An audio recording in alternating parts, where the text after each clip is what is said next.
If you're a girl in 2025 and your installation does not look like this, please, you are a man. I got this beautiful wig from this beautiful brand, Lara Signature. And she added all these free gifts. We have the hair here. It's a Tiwa Wig. I have my wig cap on. I'm going in with this butterfly shadow spray.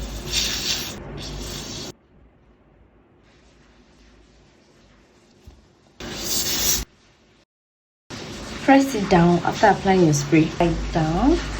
When you are blow dry it using hot. I mean the highest one on your blow dry. So I've turned my hair to a sickle part.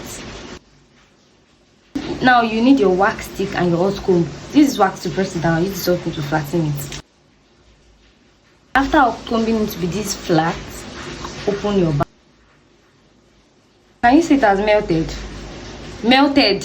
Look at our baby hairs.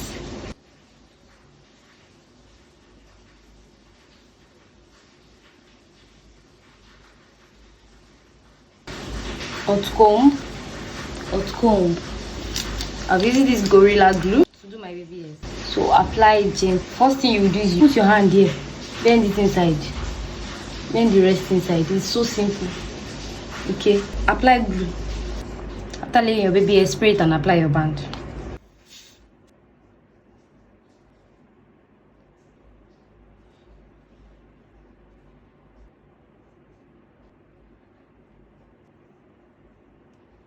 So that's using this milk spray way that fits my face.